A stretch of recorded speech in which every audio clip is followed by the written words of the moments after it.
नमस्कार, जन टीवी उत्तराखंड देख रहे हैं आप। मैं हूं आपके साथ प्रियंका तिवारी। खबरों को विस्तार से जानेंगे, लेकिन उससे पहले एक नजर हेडलाइंस पर। धामी कैबिनेट की बैठक में अहम फैसले। मीटिंग में आए 30 प्रस्ताव। मलिन बस्तियों को दी गई राहत। वाटर टैक्स लगेगा, बनाई जाएगी एसओपी। मलिन बस्तियों को लेकर सियासत। कांग्रेस ने सरकार की मंशा पर उठाए सवाल। कहा, बीजेपी वोट बैंक के लिए कर रही इस्तेमाल। उत्तराखंड क्रांति दल निकालेगा तांडव रैली। मुख्यमंत्री आवास का करेंगे कूच। भू कानून और मूल निवास की मांग। कहा, 3000 से ज्यादा गांव हो गए निर्जन। रामनगर के कई इलाकों में मोबाइल नेटवर्क की समस्या। कई महीनों से बीएसएनएल की 4G और 5G सेवा पूरी तरीके से ठप। लोगों को काफी परेशानी। और प्रदेश में लगातार मौसम ले रहा करवट। यमुनोत्री में सीजन की पहली बर्फबारी। सभी जिलों में तापमान में गिरावट।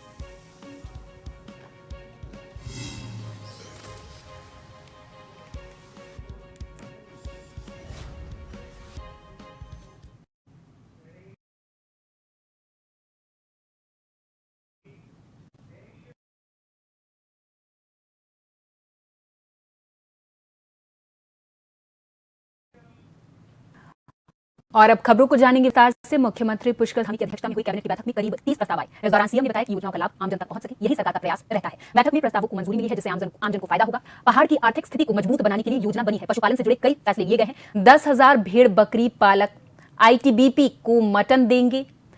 1,000 कुकुर पालक, 500 फिशरमैन। इसके साथ ही 2,000 करोड़ की कमाई होगी।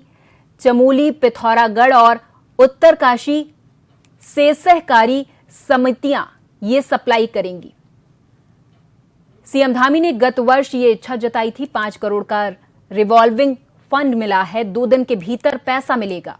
गैप फिलिंग के लिए 4 करोड़ शासन देगा। इसके साथ ही मानव वन्य जीव संघर्ष निधि नियमावली को मंजूरी मिली है।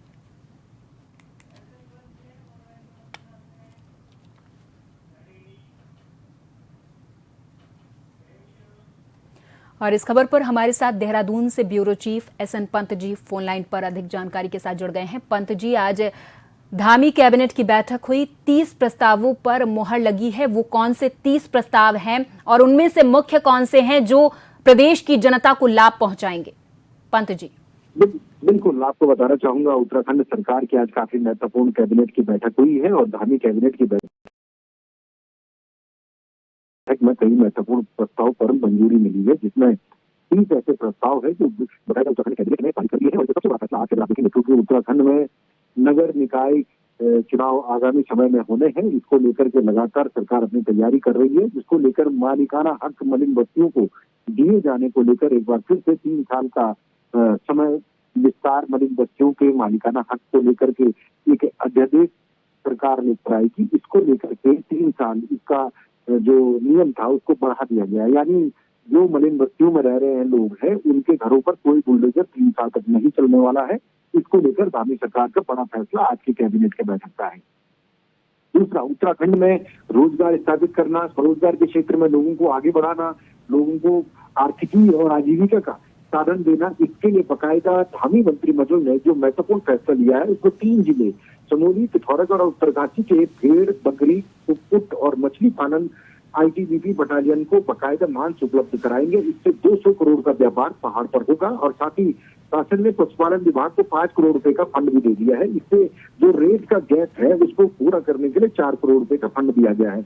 इसके अलावा जो उत्तराखंड में लगातार आपने देखा होगा कि मानव और वन्य जीव संघर्ष होता है, कभी हाथियों को लेकर, बंदरों को लेकर, जंगली सुअरों को लेकर, या फिर यूं कहे कि गुलदारों को लेकर संघर्ष होता है, उसके लिए उत्तराखंड मानव वन्य जीव संघर्ष राहत वितरण संशोधन नियमावली को संशोधित किया गया है। उत्तराखंड मानव वन्य जीव संघर्ष निवारण निधि संचालन नियमावली में इसको संशोधन करते हुए आज पारित किया गया है। कुल मिलाकर के सिविल न्यायालय विकासनगर के परिसर में 358 वर्ग भूमि पर अधिवक्ताओं के चैम्बर बनाने के लिए पछुआ दून बार एसोसिएशन को ₹1 की दर से अगले 30 सालों तक लीज दी जाएगी, जिससे कि विकासनगर और पछुआ दून के अधिवक्ताओं को बहुत बड़ी राहत उत्तराखंड सरकार ने आज कैबिनेट के माध्यम से दी है।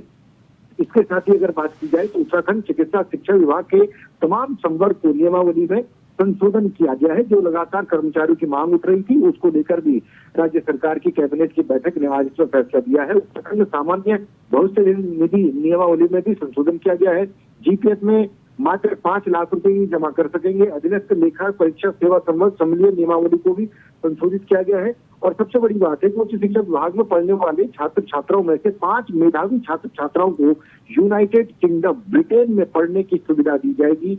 ये महत्वपूर्ण निर्णय आज धामी कैबिनेट की बैठक में लिए हैं। और इसके अलावा हरिद्वार के सिडकुल में नागरिक उड्डयन विभाग एक हेलीपोर्ट तैयार करने के लिए 8,092 स्क्वायर मीटर जमीन उपलब्ध कराने की मांग राज्य सरकार से की है, जिसके लिए उत्तराखंड कैबिनेट ने मुख्यमंत्री पुष्कर सिंह धामी को अधिकृत किया है, ताकि वो यहाँ पर लैंड एक्विजिशन के लिए अपनी कोशिश करेंगे और आगे अधिकारी को दिशा निर्देश देंगे। इसके अलावा विद्युत नियामक आयोग की 2022-23 की वार्षिक रिपोर्ट को विधानसभा पटल पर रखने को मंजूरी दी गई है। पशु सेवा केंद्र चौड़ मेहता बकायदा पार्टी को पशु चिकित्सालय में उच्चीकरण करने को भी मंजूरी मिली है।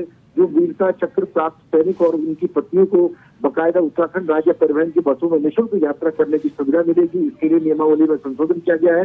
तो कुल मिलाकर के 30 ऐसे फैसले हैं जो धामी सरकार ने आज महत्वपूर्ण फैसले लिए हैं, जिनका सीधा लाभ उत्तराखंड की जनता को मिलेगा। ठीक है, बहुत बहुत धन्यवाद पंत जी। तमाम चर्चा के लिए आप हमारे साथ जुड़े और तमाम जानकारी आपने हमारे दर्शकों तक पहुंचाई। तो कुल मिलाकर धामी कैबिनेट की बैठक में कई अहम महत्वपूर्ण फैसले हुए हैं और ज्यादातर रोजगार पर केंद्रित रहे।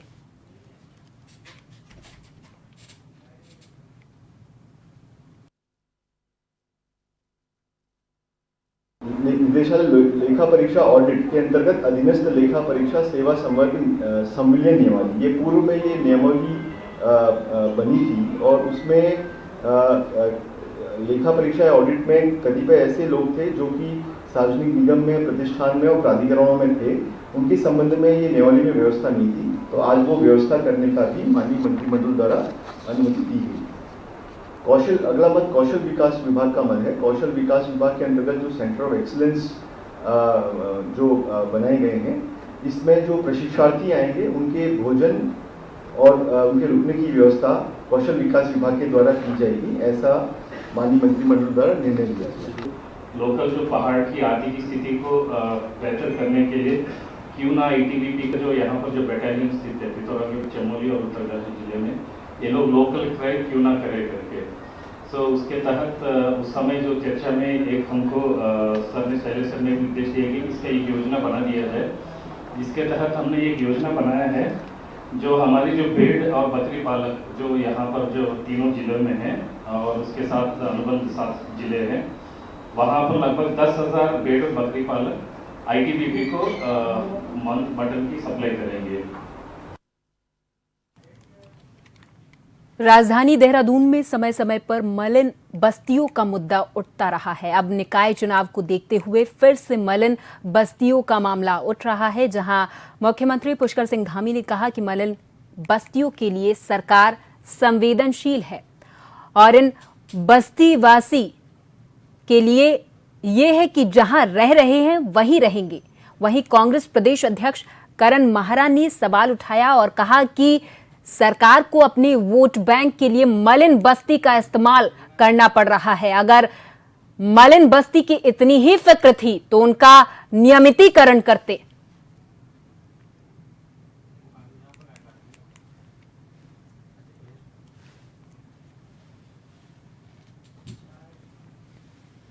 बीजेपी का काम झूठ बोलना है, झूठ परोसना है, झूठे सपने दिखाना है।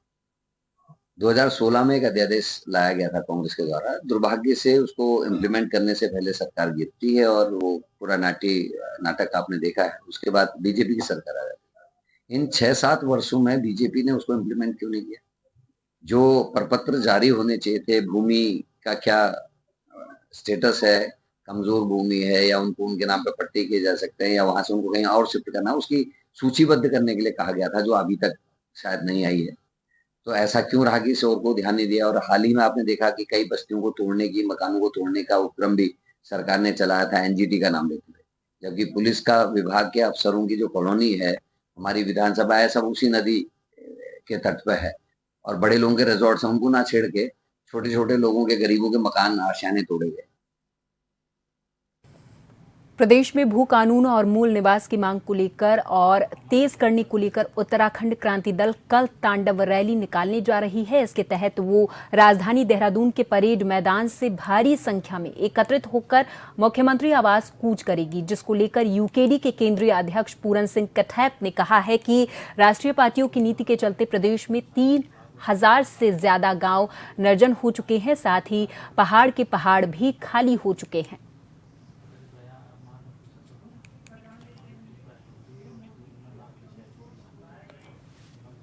24 साल में आपने देखा होगा इस प्रदेश की ये हालत हो गई है कि 1056 गांव तो पिछले साल की 3 साल पहले की रिपोर्ट में थी कि भूतिया हो गए हैं।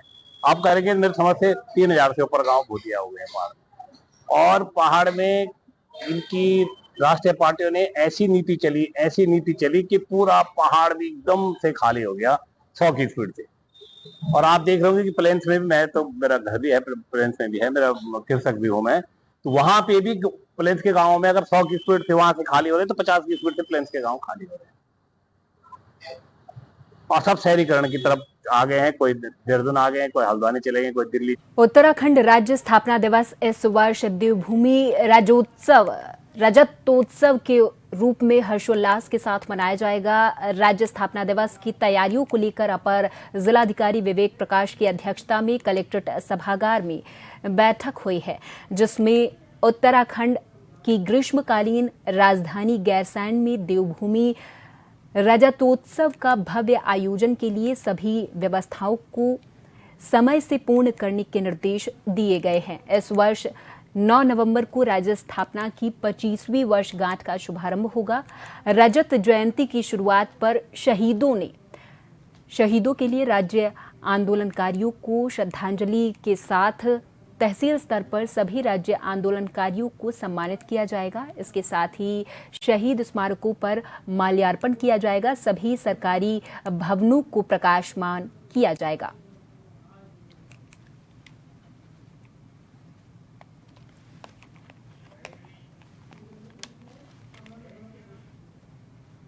रुड़की रेलवे स्टेशन के पास पाडली, गुर्जर और तेलीवाला गांव को जोड़ने वाला अंडरपास, जो करीब 1 साल पहले 33 करोड़ रुपए की लागत से बनाया गया था, अब भ्रष्टाचार और प्रशासनिक लापरवाही का शिकार हो चुका है। इस अंडरपास का निर्माण हरिद्वार के पूर्व सांसद डॉक्टर रमेश पोखरियाल निशंक के प्रयासों से कराया गया था। इसके बनने से पाडली, गुर्जर सहित आसपास के 20 गांवों को इसका लाभ मिला था, जिससे लोगों का रुड़की आना जाना आसान हुआ था। लेकिन इस अंडरपास की समस्या पहली बारिश के बाद ही सामने आ गई थी, जब इसमें जलभराव होने के कारण ये एक तालाब में तब्दील हो गया। पानी की निकासी को लेकर किए गए अस्थायी समाधान और रेलवे प्रशासन की लीपापोती के बाद इसे कुछ दिनों के लिए बंद भी किया गया था, लेकिन जल्द ही इसे फिर से खोल दिया गया। इस घटना के बाद ग्रामीणों और स्थानीय विधायक उमेश कुमार ने इसे मौत का अंडरपास नाम दिया था। अब इसे एक बार फिर से ये अंडरपास एक बार फिर से चर्चाओं में है, क्योंकि इसमें बड़ी बड़ी दरारें आ चुकी हैं जो किसी बड़े हादसे का संकेत दे रही हैं।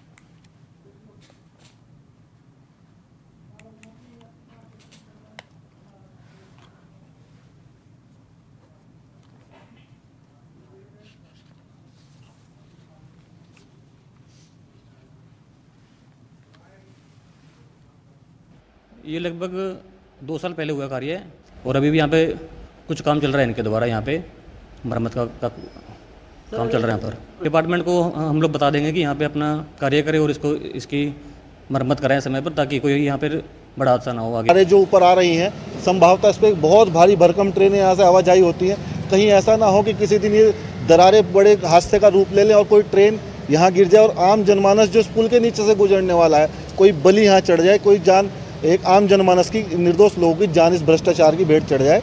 इसलिए हम ये मांग करते हैं भाजपा सरकार से कि इसको तत्काल या तो सही करे, नहीं तो हम पूरे गांव। बागेश्वर के जिलाधिकारी आशीष भटगाई ने सामुदायिक स्वास्थ्य केंद्र कपकोट में औचक निरीक्षण किया है। यहां स्वास्थ्य व्यवस्था को लेकर डॉक्टरों से बातचीत की है। वहीं जिलाधिकारी ने बाहर की दवाइयां न लिखने को कहा है। सफाई व्यवस्था पर नाराजगी जताई है। जिलाधिकारी ने एक कर्मचारी को काफी फटकार भी लगाई। साथ ही प्रभारी डॉक्टर से कर्मचारी का स्पष्टीकरण मांगा है। जिलाधिकारी ने यहां और सीसीटीवी लगाने को कहा है। इसके साथ ही आयुष्मान की वेबसाइट और जन औषधि केंद्र को जल्द खोलने के निर्देश भी दिए हैं।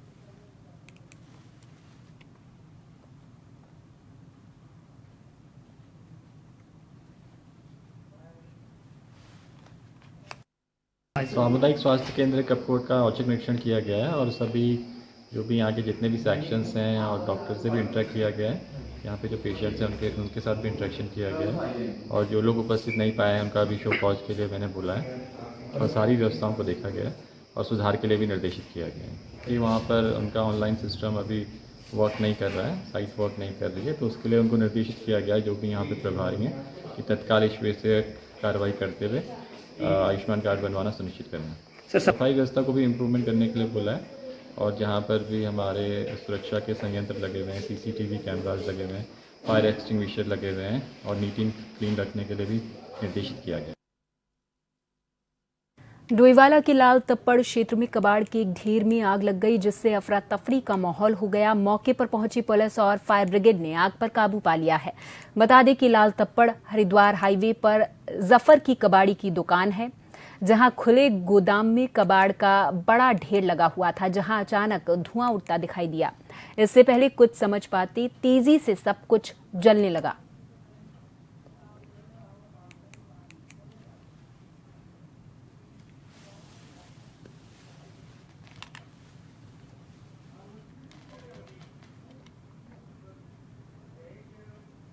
रामनगर के कई इलाकों में इसलिए कई महीनों से बीएसएनएल की 4G और 5G नेटवर्क सेवा पूरे तरीके से ठप हो चुकी है, जिससे लोगों को काफी परेशानियों का सामना करना पड़ा है। तो वहीं कई लोगों का मोबाइल नेटवर्क अपने रिश्तेदारों से उनका संपर्क कट चुका है, जिसको लेकर बुधवार को निवर्तमान सभासद भुवन डंगवाल के नेतृत्व में मोहल्ला पंपापुरी और भरतपुरी के अलावा कई इलाकों के लोगों ने बीएसएनएल कार्यालय पहुंचकर जमकर हंगामा काटा है। तो वहीं कार्यालय में कोई भी जिम्मेदार अधिकारी के न मिलने पर लोगों ने कड़ी नाराजगी जताई और सरकार पर गंभीर आरोप भी लगाए हैं।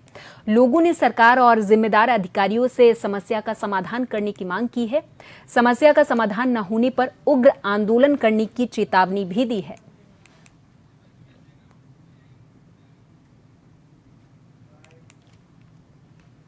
पिछले कई महीनों से हमारे यहाँ बीएसएनएल के टावर नहीं आ रहे हैं और इसी समस्या के लिए हमने पहले भी इनको एक बार यहाँ पर हम लोग ऑफिस में आए थे, बताया था इन लोगों को, तो इन्हें ज़रा समय दिया गया कि भाई हम लोग जल्दी इसमें काम करेंगे। फिर उसके बाद फिर हमारे हल्द्वानी जो अपने जीएम साहब हैं उनसे बात हुई, बट उनका जो रवैया है बात करने का या जो उनका तरीका, उससे मुझे यूँ लगता है कि शायद हो सकता है कि सरकारी संस्थाएं चलना ही नहीं चाहती या फिर ये लोग ये इन सारी संस्थाओं को चलाना ही नहीं चाहते। क्योंकि मैं जिस तरीके से देख रहा हूँ कंटिन्यू हर चीज़ को प्राइवेटाइजेशन में ये लोग डालना चाह रहे हैं। तो अगर इस तरह के अगर अधिकारी होंगे या इस तरह की अगर व्यवस्था दी जाएगी जनता को, तो साहब मेरे को तो नहीं लगता कि शायद कि आने वाले समय में सारी व्यवस्थाएं कुछ रह पाएंगी। और पिछले 6-7 महीने से हम लोग परेशान हैं उस साइड में। फिर मेरा क्षेत्र जो है वो आपदा रहित भी है, साथ में हमारे यहाँ वो लगा हुआ है, कॉर्बेट लगा हुआ है।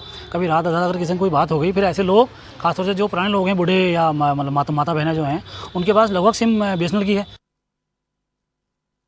केदारनाथ विधानसभा उपनिर्वाचन 2024 को निष्पक्ष, पारदर्शिता और शांतिपूर्ण ढंग से कराने के लिए आवश्यक तैयारियों और व्यवस्थाओं का जिला निर्वाचन अधिकारी सौरभ गहरवार ने ऊखीमठ तहसील कार्यालय में पहुंचकर जायजा लिया है। जिला निर्वाचन अधिकारी ने रिटर्निंग अधिकारी ने उप जिलाधिकारी ऊखीमठ अनिल कुमार शुक्ला को निर्देश दिए हैं कि निर्वाचन आयोग के द्वारा जारी दिशा निर्देशों के अनुसार ही सभी आवश्यक व्यवस्थाएं सुनिश्चित की जाएं। उन्होंने कहा कि निर्वाचन आयोग के द्वारा निर्धारित तिथि के अनुसार 7 केदारनाथ विधानसभा उपनिर्वाचन की अधिसूचना जारी कर दी गई है।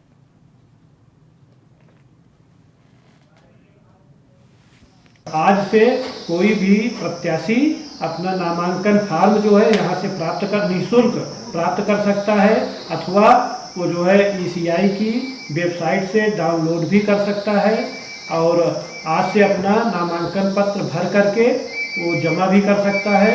और पब्लिक नोटरी और ओथ ये दोनों ही गेट के पास जो है बैठे हुए हैं।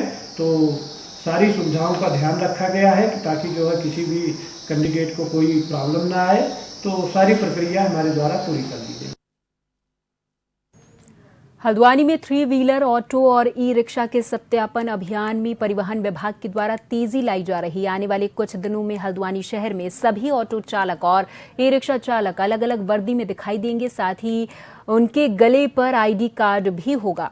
प्रशासन वाहनों की सभी दस्तावेजों की जांच करने के बाद ऑटो और ई-रिक्शा चालकों को आई कार्ड जारी करेगा। साथ ही उनको वर्दी सिलवाने के लिए भी समय दिया गया है। नवंबर महीने से शहर में ऑटो चालक और ई-रिक्शा चालक आई कार्ड और वर्दी के साथ चलते हुए दिखाई देंगे। इसके अलावा सुरक्षा की दृष्टि से परिवहन विभाग ने कई अहम कदम भी उठाए हैं।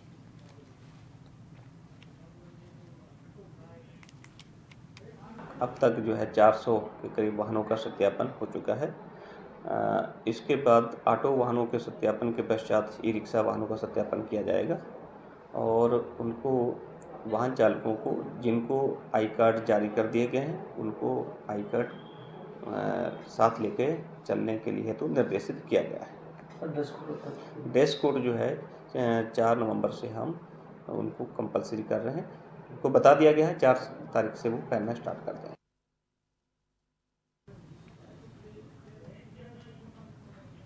और इसी के साथ इस बुलेटिन में फिलहाल के लिए मेरे साथ बस इतना ही। आप देखते रहें जन टीवी। नमस्कार।